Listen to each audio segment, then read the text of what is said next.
اختیار ولی صاحب ذرا آپ سے ہی شروع کرتے ہیں. یہ آج سپریم کورٹ کے 6 مستقل اور ایک جو قائم مقام جج ہیں جسٹس گل حسن اورنگزیب، انہوں نے حلف اٹھا لیا ہے اور جسٹس سرفراز ڈوگر جو ہیں وہ اسلام آباد ہائی کورٹ کے قائم مقام چیف جسٹس بن چکے ہیں. تو اب آپ کے خیال میں عدلیہ جو ہے وہ مکمل آزاد ہو گئی ہے؟ اب انصاف کی نہریں بہیں گی یا ابھی بھی اس میں کچھ وقت لگے گا؟ تھینک یو ویری مچ پارس. انصاف کی نہریں جو ہیں وہ بہنے شروع ہو جائیں تو اس سے زیادہ اچھی کیا بات ہوگی. دیکھیں ہماری تو کوشش ہے کہ وہ لاکھوں کیسز وہ پینڈنگ جو پڑے ہوئے ہیں ہماری عدلیہ میں آئے روز سارے سیاسی کیسز اور آئینی پٹیشنز کی سماعت ہوا کرتی تھی 10 دن 15 دن ایک مہینہ، اور سارے ججز اس کے لیے بیٹھے ہوتے تھے. اور وہ لوگ جو بیوائے ہیں اور اپنے حق مہر کے لیے عدالتی انصاف کے لیے منتظر ہیں، وہ لوگ جن کے گھروں میں قتل ہو چکے ہیں اور وہ انصاف لینے کے لیے منتظر ہیں، ان کے کیسوں کو سالوں سال گزر جاتے ہیں. وہ مائیں بہنیں جن کی دیوانی مقدمات مطلب اب دادا کا انصاف پوتے کو ملے گا یا دادا کو ہی ملے گا؟ تو ہم تو یہ چاہتے ہیں کہ دادا کا انصاف اب دادے کو ہی مل جائے تو زیادہ بہتر ہے تاکہ اس کے پوتے کو تاریخوں میں نہ آنا پڑے. Very good. میں نے آپ سے اس لیے یہ بات کی چونکہ آپ لوگوں کو یہ بڑا اعتراض ہوتا تھا نا کہ پاکستان تحریک انصاف کے لیے ریلیف کی نہریں بہ رہی ہیں. تو اگر اب پاکستان تحریک انصاف کو تھوڑا بہت انصاف مل جائے گا تو آپ کو اس کے اوپر کوئی شکایت تو نہیں ہوگی، چونکہ کہا یہ جا رہا ہے نا کہ جن ججز کے اوپر الزام تھا ان کا راستہ تو رک گیا ہے. اب دیکھیں پارس، ہم یہ نہیں چاہتے ہیں کہ تحریک انصاف کے لیڈر عمران خان کے ساتھ بھی کوئی بے انصافی ہو. ہم یہ چاہتے ہیں کہ انصاف ہو اور سب کے ساتھ ہو. یہ جو ترازو کے پلڑے جو برابر نہیں ہوتے تو ہم اس پر بات کرتے ہیں کہ ایک وزیر اعظم آتا ہے تو اس کو تو آپ کہتے ہیں کہ گاڈ فادر، سزلین مافیا، دوسرا اس کو آپ کہتے ہیں very good to see you. آپ بڑی اچھی بات کریں. سر ایک سیکنڈ، آپ نے کہا آپ چاہتے ہیں کہ انصاف ہو، آپ چاہتے ہیں عمران خان کے ساتھ بھی انصاف ہو، پلڑے برابر ہو. تو وہ انصاف عمران خان کے ساتھ کیا ہو کہ ان کی ضمانت نہ ہو، وہ جیل کے اندر ہی رہیں؟ آپ کے خیال میں وہ کیا انصاف ہے جو ان کے ساتھ ہونا چاہیے؟ بات تو بڑی سیدھی ہے. 9 مئی کے مقدمات ہیں، 190 ملین پاؤنڈ کی چوری چکاری ڈکیتی ہے، اور اس میں جو سزا ملنی چاہیے ایک چور کو ایک ڈکیت کو وہ ان کو ملنی چاہیے. یہی انصاف ہے میرے خیال میں. تو یہی ہے. آپ کے خیال میں اگر کچھ اور بات ہے تو آپ بتا سکتے ہیں. میں آپ کا خیال اس لیے جاننا چاہ رہی ہوں کیونکہ جن چیزوں میں مطلب اگر یہ نہیں ہوتا تو آپ کے نزدیک وہ انصاف نہیں ہوگا، اگر بری ہو جاتے ہیں تو وہ انصاف نہیں ہوگا. دیکھیں وہ تو جب اس وقت بری ہوگا نا تو پھر دیکھیں گے کہ عدالت نے کن بنیاد پر کن وجوہات کی بنیاد پر ان کو بیل دے دی یا ان کو جو ہے تو بری کر دیا یا ان کا جو کیس ہے وہ خارج کر دیا.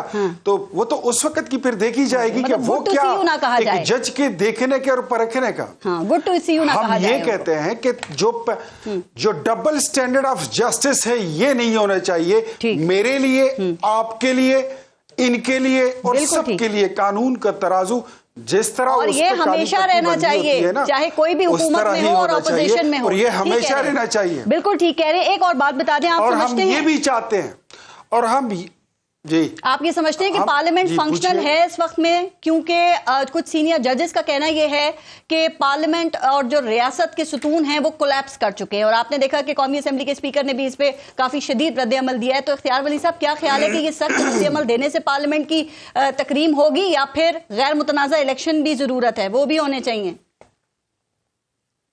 میرے خیال میں یہ جو بیان دیا گیا ہے محترم جج صاحب کی طرف سے یہ اپنے اختیارات سے تجاوز ہے اور وہ متجاوز ہوئے ہیں. میں نہیں سمجھتا کوئی جج جس کام کی وہ تنخواہ لیتا ہے وہ لوگوں کو انصاف فراہم کرنا ہوتا ہے. وہ جو حلف اس نے اٹھایا ہے کہ وہ سیاست میں حصہ نہیں لیں گے، وہ اپنے آپ کو بالکل امپارشل رکھیں گے اور ان بائسڈ رکھیں گے. تو اگر کسی جج نے سیاست کرنی ہے تو استعفیٰ دے، جو پارٹی اس کو پسند ہے اس کی ٹوپی پہنے اور الیکشن میں حصہ لے. مولانا وہ اپنے نوابزادہ نصر اللہ خان صاحب فرماتے تھے، وہ الیکشن کو کہتے تھے کہ آگ اور خون کا دریا ہے، آگ اور خون کا دریا پار کریں، اسمبلی کا ممبر بنے، پھر جو مرضی کہتے رہیں، لیکن ان کو میرے خیال میں اس طرح بیان نہیں دیکھنا چاہیے. اختیار ولی صاحب، ایک طرف تو یہ عدلیہ میں تبدیلیاں ہوئی ہیں، ہو رہی ہیں، جس کی ہم بات کر رہے ہیں، لیکن سیاسی میدان میں بھی کافی تبدیلیاں ہوئی ہیں نا. اب یہ ایک اپوزیشن گرینڈ الائنس بنانے کی باتیں کر رہی ہے، پھر اس میں JUIF کی شمولیت کی کوششیں ہو رہی ہیں. کیا خیال ہے آپ کا کہ اگر کوئی گرینڈ اپوزیشن الائنس بنتا ہے تو آپ کی حکومت کے لیے کوئی خطرہ ہوگا، کوئی دباؤ محسوس کریں گے؟ چونکہ پھر وہ تمام سیاسی جماعتیں جو حکومت کا حصہ نہیں ہیں وہ پاکستان تحریک انصاف کے ساتھ تحریک میں شامل ہوں گی. سر، دباؤ پڑے گا؟ پارس دیکھیں بہن، اپوزیشن کا الائنس تو پہلے بن چکا ہے، لیکن جو گرینڈ ڈیولز الائنس بنانے یہ جا رہے ہیں وہ کبھی نہیں بنے گا. صاحبزادہ حامد رضا صاحب کی پارٹی، سنی اتحاد کونسل، مجلس وحدت المسلمین، پاکستان تحریک انصاف، آزاد، ان کے یہ سارے لوگ جو ہیں، یہ آلریڈی ان کی ایک الائنس بن چکا ہے. جہاں تک آپ کہہ رہے ہیں کہ اس الائنس میں مولانا صاحب کی شمولیت جو ہے تو وہ شاید کچھ زیادہ ہی معنی خیز ہے یا اہمیت کا حامل ہے، تو میں نہیں سمجھتا کہ مولانا صاحب جو ہے وہ ان کے ساتھ 2 قدم بھی آگے چل سکیں گے. آئی ڈونٹ بلیو، مجھے یقین اختیار ولی صاحب، آپ نے مولانا صاحب کے ابھی مجھے لگتا ہے ریسنٹلی بیانات نہیں سنے ہیں. انہوں نے، وہ مولانا صاحب جو عمران خان کو فلاں کا ایجنٹ کہتے تھے نا، وہ یہ کہتے ہیں کہ ہمارے تعلقات جو بڑے کشیدگی کی طرف چلے گئے تھے، میں انہیں اعتدال کی طرف لا رہا ہوں. پھر وہ کہتے ہیں 26ویں آئینی ترمیم بھی شب خون انہوں نے قرار دیا. کہتے ہیں سیاست دانوں کو نظام سے بے دخل کرنے کی کوشش ہو رہی ہے. میں وہی بات کر رہا ہوں کہ مولانا صاحب کا تحریک انصاف کے ساتھ صرف ایک سیاسی اختلاف نہیں تھا بلکہ عقیدے کا بھی اختلاف تھا، اور وہ ہماری مجلس میں میرے سامنے مولانا صاحب نے اس کا برملا اظہار کیا ہے.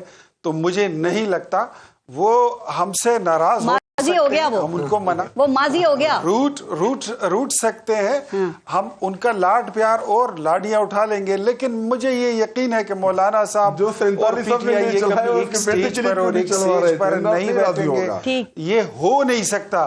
دس از امپاسبل، بیکاز اب میں آپ کو اس کی ایک پولیٹیکل دلیل دیتا ہوں کہ تحریک انصاف، مولانا صاحب کا جو مال مسروقہ ہے وہ خیبر پختونخوا میں ہے، اور وہ مال مسروقہ جو ہے وہ اس وقت تحریک انصاف کے پاس ہے. تو اگر اسی کے ساتھ بیٹھیں گے، اسی عطار کے لونڈے سے دوا مانگتے ہیں جس کے سبب بیمار ہوئے ہیں، تو مجھے نہیں لگتا کہ مولانا صاحب ان کے ساتھ بیٹھیں گے جن کے ساتھ وہ کہہ رہے ہیں مال مسروقہ ہے یا تلخیوں کو کم کر رہا ہوں، ہم اعتدال کی طرف آ رہے ہیں. اور چلے مولانا صاحب کو اگر 1 منٹ کے لیے چھوڑ دیں، یہ پیپلز پارٹی، یہ مندوخیل صاحب جو آپ کے ساتھ بیٹھے ہیں نا سر، ان کی پارٹی سنیں وہ کیا بیانات آپ کے لیے دے رہی ہے. وہ جو گورنر پنجاب ہیں وہ یہ کہتے ہیں کہ 2024 کے الیکشن بھی 2018 کے الیکشن کی طرح دھاندلی زدہ تھے، اور یہ فارم 47 کی حکومت ہے. اختیار ولی صاحب وہ اس صوبے میں بیٹھ کے بات کر رہے ہیں جہاں پہ آپ کی نون لیگ کی حکومت ہے. اچھا، میں ان کے کسی بیان کو برا نہیں مانتا، آپ بھی نہ مانیں، کیونکہ وہ ایک انڈیویجول، میں تو آپ سے وضاحت لے رہی ہوں. He is not a spokesperson. He is not an official ترجمان of بلاول بھٹو اور پاکستان پیپلز پارٹی. گورنر پنجاب ہے، وہاں پر بیٹھے ہیں، ان کو اختیارات میں اور آپس میں ٹکراؤ ہوتا رہتا ہے، گورنر ہاؤس کا اور CM ہاؤس کا. آپ ہمارے خیبر پختونخوا میں دیکھ لیں، آپ سندھ میں دیکھ لیں. This is not only the matter of Punjab, جو خیبر پختونخوا کے گورنر ہیں، پختونخوا اٹس ایوری ویئر، ان کے بھی وہی اختیارات ہیں جو آپ سمجھتے ہیں کہ گورنر پنجاب کے ہیں، ان کو بھی ویسے ہی دیکھتے ہیں آپ. پارس، یہ ہلکا پھلکا اختلاف، یہ موسیقی جو ہے نا 4 سال حکومت کے رہتے یہ چلتی رہے گی. ہم اس کے ساتھ بڑے عادی ہو چکے ہیں. And this is something very normal.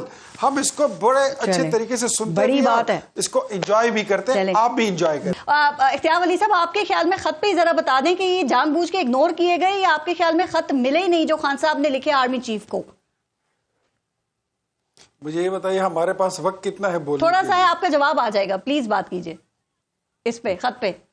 سب سے پہلے تو میں آپ کو یہ کہ خط جو ہے نا، پہلا خط، دوسرا خط اور تیسرا خط، اس کا اگر ایکسٹریکٹ نکال لیں تو اس کا یہی ہے کہ اس میں خط لکھنے والے نے یہی کہا ہے کہ ماہی آوے گا میں پھولا نال دھرتی سجاواں گی، انہوں دل والے رنگلے پلنگ تے بٹھاواں گی، چلانگی پکھیاں. اس کا تو یہی مطلب ہے، اور اس کو نہ کا جواب بھی مل چکا ہے. 1 نمبر 2، جہاں تک آپ کہتے ہیں نا کہ یہ خط بات، یہ کوئی خط کی ایسی کی تیسی، ایک مجرم، ایک سزا یافتہ چور ڈکیت بندے کے خط کی حیثیت ہی کیا ہوتی ہے کہ اس کا آرمی چیف یا نوٹس لے گا یا وزیر اعظم لے گا، اس کو کوئی پڑھتا ہی نہیں ہے. جہاں تک وہ کہتے ہیں، آپ کہتے ہیں، وہ ہمیں کہتے ہیں عدالت نے نہیں جی نہیں، عدالت نے اگر 14 سال قید با مشقت کی سزا اپنی بیگم سمیت نہ سنائی ہے تو پھر مجھے روکیے، عدالت نے سزا سنائی ہے۔ ہواؤں کا رخ یہاں نہیں، اختیار ولی صاحب، یہاں ہواؤں کا رخ بدلتا ہے، سب تبدیل ہو جاتا ہے، وہ کیسز بھی واپس ہو جاتے ہیں، سب کچھ آپ کو پتا ہے۔ یہ بات جو آپ کہہ رہی ہیں، یہ میں اسمبلی کے فلور پر ان کو بتایا کرتا تھا جی کہ ہواؤں کا رخ بدلتے، وقت بدلتے، اور جو پہیا جو ہے نا اس کا گھومتا، اس کو زیادہ دیر نہیں لگتی، جس طرح بلے پر بیٹھ کر آئے ہو بلے پر بیٹھ کر ہی چلے جاؤ گے۔ میری وجہ شہرت یہ ہے کہ میں اپنے بھائی کو بتا دوں کہ میں نے اس وقت ضمنی الیکشن میں آپ کو شکست دی تھی جب عمران خان وزیر اعظم تھا، محمود خان وزیر اعلیٰ تھا، پرویز خٹک آپ کا وزیر دفاع تھا، صوبے میں، مرکز میں، ضلع میں آپ کی حکومت تھی، ایک۔ اور نمبر 2، آپ کا اس وقت جو نیشنل اسمبلی میں ممبر بیٹھا ہے، آپ اس کو کل اسمبلی میں ملیں گے، اس کو حلف دے کر بتائیں الیکشن سے 1 ہفتہ پہلے وہ میرے حق میں دستبردار ہونے کے لیے تیار تھا۔ میں نے کہا آپ کھڑے ہی رہیں، مجھے آپ کی ضرورت ہی نہیں ہے۔ اور آپ کی وجہ شہرت کیا ہے؟ مجھے اب آپ سے اگر میں پوچھوں کہ آپ کی وجہ شہرت کیا ہے تو آپ کے پاس جواب ہی نہیں ہے۔ آپ کے لیڈر نے کہا تھا کہ میں کھمبے بھی کھڑے کروں گا، میں اگر بجلی کے کھمبے بھی، ماچس کی تیلی بھی کھڑی کروں گا تو وہ اسمبلی میں پہنچ جائے گا۔ آپ وہی کھمبے ہیں اور وہی چیزیں ہیں جو اسمبلی میں پہنچ گئے۔ فارم 47 کے آپ فارم 47 کے میں نے تو بات ابھی پوری نہیں کی ہے، انہوں نے بات کی، انہوں نے ذرا سنیں، انہوں نے بات کہا، انہوں نے کہا ذرا سن لے پارس، یہ کہتے ہیں کہ شہباز شریف نے بات کی تھی آصف علی زرداری کے بارے میں، تو اس کے بارے میں تو یاد رکھیں کہ ہمارا چارٹر آف ڈیموکریسی بھی ہوا ہے، ہم نے قوم سے بھی معافی مانگی ہے، لیکن آپ کا لیڈر تو کہتا تھا کہ یہ پرویز الہی جو ہے یہ پنجاب کا سب سے بڑا ڈاکو ہے، اور یہ ایم کیو ایم جو ہے یہ تو قاتل جماعت ہے۔ مولانا صاحب کو اب ڈیزل کہتے تھے، تو آپ تو ان سارے لوگوں کے پاس جا کے، اور آپ کی کتنی سول سپریمیسی ہے۔ پلیز میں ان سے جواب لے لوں، شو کا ٹائم بالکل ختم ہو رہا ہے، پلیز۔ یہ ایک جملہ کہتا ہوں پھر چلی جائیے، انہوں نے ٹائم ویسے بھی زیادہ لے لیا۔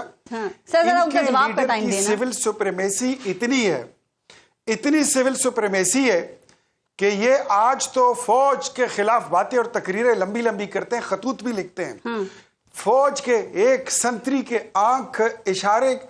ایک آنکھ سے اشارہ کرے گا نا ایک سنتری، یہ ساری کی ساری پی ٹی آئی یہاں سے ادھر چلی جائے گی، یہ ان کی کریڈیبلٹی ہے۔ یہ ہمارے سامنے کھڑے ہو کر بات کرتے ہیں سول سپریمیسی کی، نیور۔ اس ٹائم جو خیبر پختونخوا میں ان کا صوبائی صدر ہے میر مقام، اس کا تھوڑا سا بیک گراؤنڈ چیک کریں، نمبر 1۔ نمبر 2، حادثاتی طور بھی پالیٹکس میں بہت سے لوگ آتے ہیں، حادثاتی طور پہ الیکشن جیت گیا تھا، لوگوں کو جذباتی بنا کے جس طرح عمران برداشت نہیں کر سکتے، پتھر باندھ کے پیٹ، یہ کسی زمانے میں اپنے پیٹ کے اوپر پتھر باندھ کے آئے وزیر اعظم بنا تھا، ابھی کیوں نہیں باندھنے؟